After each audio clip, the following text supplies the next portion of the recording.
السلام عليكم ورحمة الله وبركاته. الحمد لله والصلاة والسلام على رسول الله وعلى آله وأصحابه ومن والاه أما بعد. أعوذ بالله من الشيطان الرجيم. بسم الله الرحمن الرحيم. قال الله تبارك وتعالى في سورة الحشر: وما آتاكم الرسول فخذوه وما نهاكم عنه فانتهوا واتقوا الله إن الله شديد العقاب. وعن أبي أمارة البراء بن عازب رضي الله تعالى عنهما قال: أمرنا رسول الله صلى الله عليه وسلم بسبع ونهانا عن سبع. أمرنا بعيادة المريض واتباع الجنازة وتشميت العاطس وإبرار المقسم ونصر المظلوم وإجابة الداعي وإفشاء السلام. ونهانا عن قواتيم أو تقتم بالذهب وعن شرب بالفضة وعن المياتر الحمر وعن الخسي وعن لبس الحرير والاستبرق والديباج. رواه متفق علیہ. بڑی اہم اور بڑی جامع حدیث، یوں سمجھیے کہ اس باب کی آخری حدیث ہے. باب ہے، اس سے پہلے آپ کے سامنے بیان کیا گیا باب تعظیم حرمات المسلمین. اس بات کا بیان کہ آپس میں ایک مسلمان کا دوسرے مسلمان کی عزت کرنا ضروری ہے، اور ساتھ ہی ساتھ کچھ حقوق ایسے ہیں جن کو ادا کرنے کے بعد ایک مسلمان کا دوسرے مسلمان سے محبت اور ہمدردی میں اضافہ ہو جائے گا. اس پر باقاعدہ بہت ساری حدیثیں آپ کے سامنے پیش کی گئی. یہ اس باب کی آخری حدیث ہے. اس ایک حدیث کے اندر اللہ کے نبی نے 14 چیزیں بیان کی،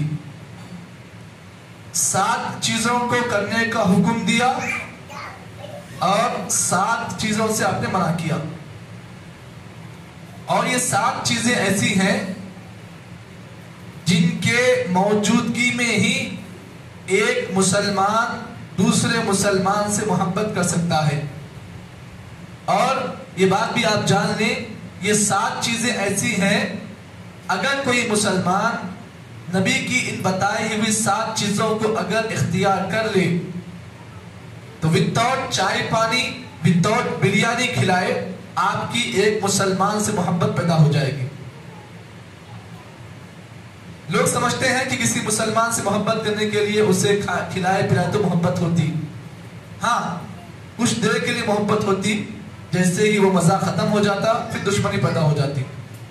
لیکن یہ 7 چیزیں جو اس حدیث میں اللہ کے نبی نے بیان کی، قسم اللہ کی، کیونکہ نکلنے والی زبان جو ہے اللہ کے نبی کی ہے، اور یہ جو چیزیں بتائی گئی ہیں یہ اللہ تعالیٰ نے نبی اکرم صلی اللہ علیہ وسلم کو بطور وحی ان چیزوں کا اللہ تعالیٰ نبی کو بتانے کا حکم دیا ہے. اب سوچئے، جس نبی کی زبان اور جس نبی کی ذات اتنی اعلیٰ ہے، اس نبی کی زبان سے اگر کوئی بات نکلے گی تو سچی ہو سکتی ہے.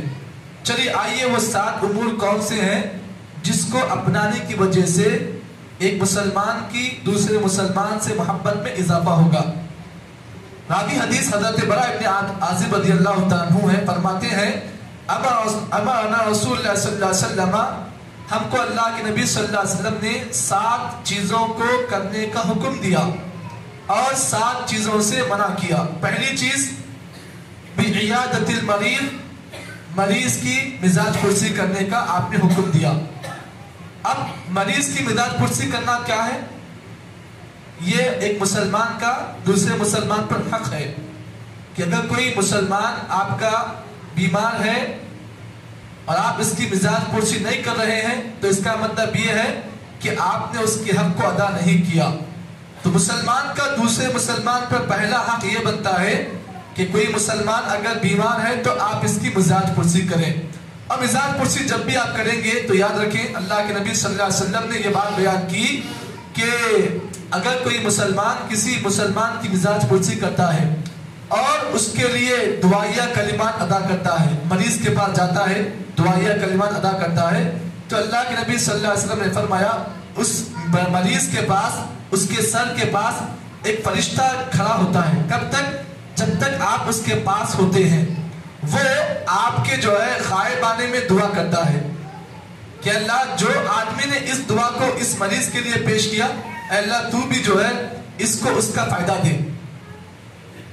تو معلوم یہ ہوا کہ آپ اس بات کو بھی جان لیں کہ اگر آپ کسی مسلمان کی، اگر آپ کو معلوم ہوا، اعلان کیا گیا کہ اللہ نہ کرے ہمارے فلاں عبداللہ بھائی کی طبیعت خراب ہے، اعلان ہوا آپ کو، تو آپ کیا کرنا چاہیے؟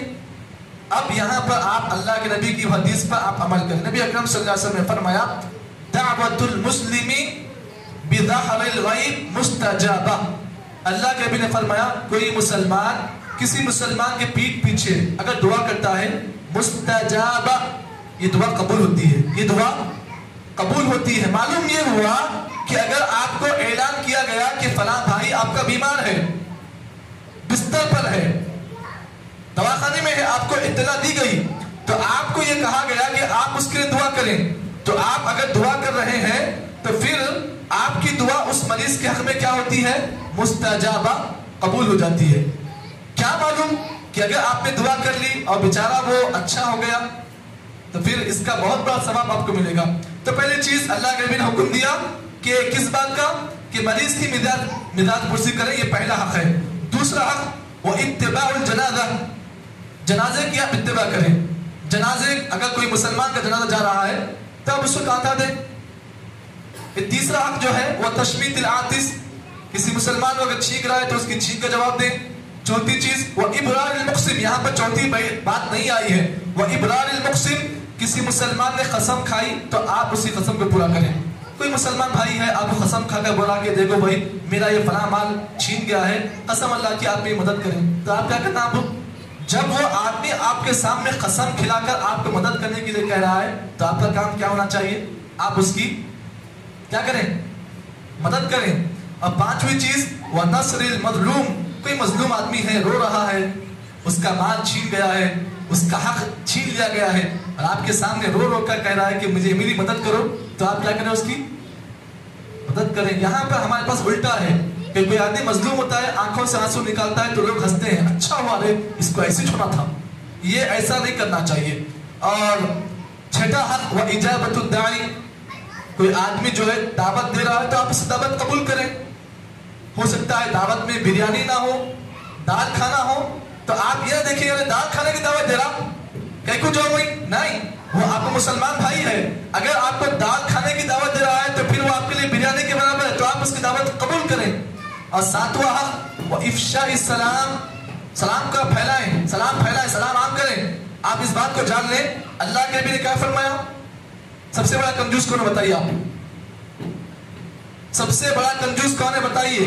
نبی نے فرمایا ابخل الناس من بخل بالسلام۔ نبی نے کہا دنیا کا سب سے بڑا بخیل کنجوس وہ ہے جو سلام کرنے میں کنجوسی کرتا ہے۔ معلوم یہ ہوا کہ سب سے بڑا کنجوس آدمی وہ ہے جو سلام نہیں کرتا ہے، سلام کرے تو بھی جواب دیتا۔ آج ہمارے پاس کئی ایسے بھی ہمارے جماعتی احباب ہیں جو خاندانی اہل حدیث ہیں، لیکن پھر بھی ان کا معاملہ یہ ہے کہ سلام نہ خود کرتے ہیں نہ کوئی سلام کرتا ہے تو اس کا جواب بھی دیتے نہیں، یوں سمجھتے ہیں کہ اگر ہم اس کے سلام کو جواب دیں گے تو ہماری عزت میں جو ہے جی کمی آئے گی۔ یہ کہاں کی معتبری، یہ کہاں کا رواب ہے؟ اللہ تعالیٰ ایسے لوگوں کو ہدایت دے۔ یہ 7 حق ہے ایک مسلمان کے۔ اس کے بعد آپ صلی اللہ علیہ وسلم نے اس حدیث میں 7 چیزوں سے منع کیا ہے۔ وہ نہانا ان قواتم بالذهب، نبی نے روکا ہے، منع کیا ہے کہ کوئی مسلمان اگر انگوٹھی پہن رہا ہے، کس کی؟ سونے کی انگوٹھی، تو سونے کی انگوٹھی پہننا مرد کے لیے جی حرام ہے، عورت کے لیے حلال ہے۔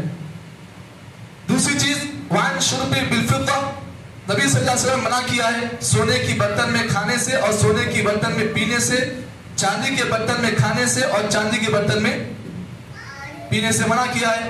تیسری چیز وعن میاث الحمر، نبی نے منع کیا ہے ریشم کے لباس پہننے سے، ریشم کا لباس بڑا ریشمی کپڑا پہننے سے ہمیں منع کیا ہے، کس کے لیے؟ مرد کے لیے۔ اور چوتھی چیز وعن القصی، قصی کہتے ہیں کہ پچھلے زمانے میں کیا ہوتا تھا، لوگ جو ہے بہت سارے گور تکیے لگاتے ہیں، اور گور تکیے کس چیز کے؟ ریشم کی گور تکیے۔ یہ ریشم کا جو گور تکیہ ہم کو ملنے والا ہے، کہاں ملنے والا؟ جنت میں ملنے والا ہے۔ لیکن کوئی آدمی جو ہے یہاں پر دنیا میں ہی ریشم کا گور تکیہ بناتا ہے تو پھر یہاں مل جائے گا لیکن وہاں پر نہیں ملے گا اس کو۔ اور